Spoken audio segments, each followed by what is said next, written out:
जादुई तोता। एक छोटे से गांव में एक गरीब परिवार रहता था। उस परिवार में रामू और उसकी बीवी सीता उसके बेटे चिंटू के साथ रहते थे। उसी गांव में एक तोता भी रहता था। उसका नाम था रघु। वो किस्मत का धनी था। जहां भी जाता वहां किसी भी चीज की कमी नहीं पड़ती थी। एक दिन रघु उड़ते उड़ते उस गरीब परिवार के घर गया। रघु सोचता है, अरे वाह, लगता है यहाँ आज बहुत अच्छा खाना मिलेगा। मैं पेट भर के खाऊंगा। वो एक कटोरी में रखे अमरूद देखता है। अरे वाह, अमरूद, मुझे तो ये बहुत पसंद है। मैं तो इसे पेट भर के खाऊंगा। रघु तोता अमरूद खाने ही लगता है। तभी सीता रघु को अमरूद खाते देखती है तो गुस्सा हो जाती है और उसे वहां से भगा देती है। भाग यहाँ से, न जाने कहां से आ जाते हैं। मैं तो परेशान हो गई हूं इनसे।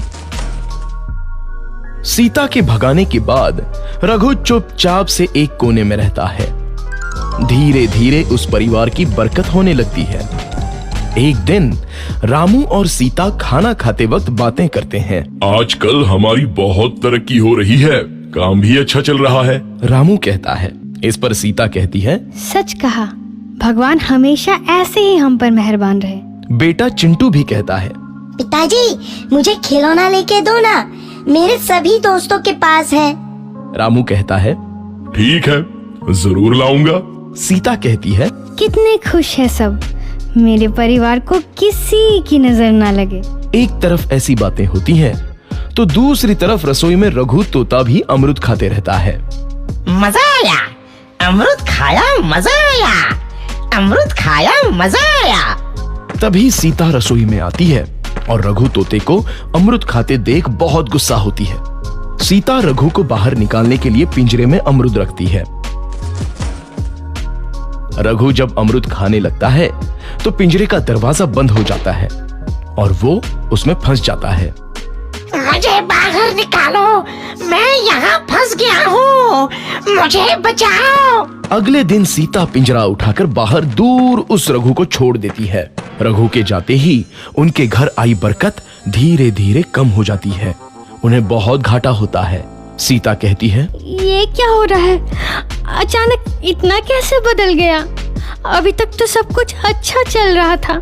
रामू कहता है, लगता है भगवान हम पर रूठ गए हैं। चिंटू भी कहता है, लगता है अब मुझे खिलौने भी नहीं मिलेंगे। और वो रोने लगता है और बाहर चला जाता है।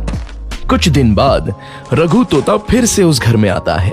वापस आया, मैं वापस आया, अब मैं जमकर अमरूद खाऊंगा।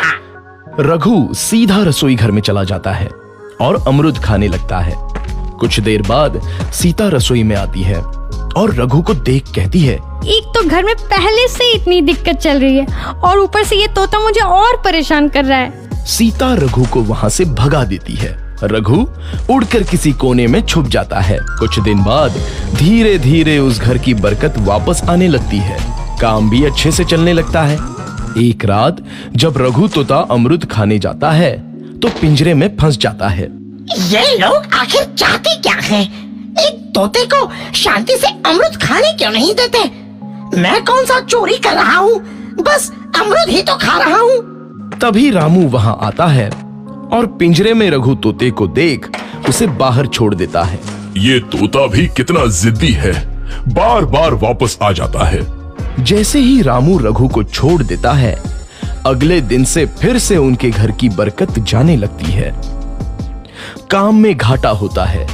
किसी को समझ नहीं आ रहा था कि ऐसा क्यों हो रहा है। रघु तोता घर आता है तो अचानक बरकत आती है और जब रघु तोता को बाहर निकालते हैं तो बरकत चली जाती है। एक दिन सीता रघु तोते के घर आने और बाहर जाने की स्थिति पर नजर रखती है।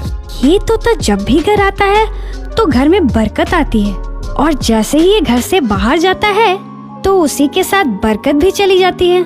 कहीं ये जादुई तोता तो नहीं है? अगली बार जब ये तोता घर आएगा तो मैं इसे कहीं नहीं जाने दूंगी। सीता रघु का बहुत इंतजार करती है, लेकिन रघु तोता दोबारा उस घर में कभी नहीं आता।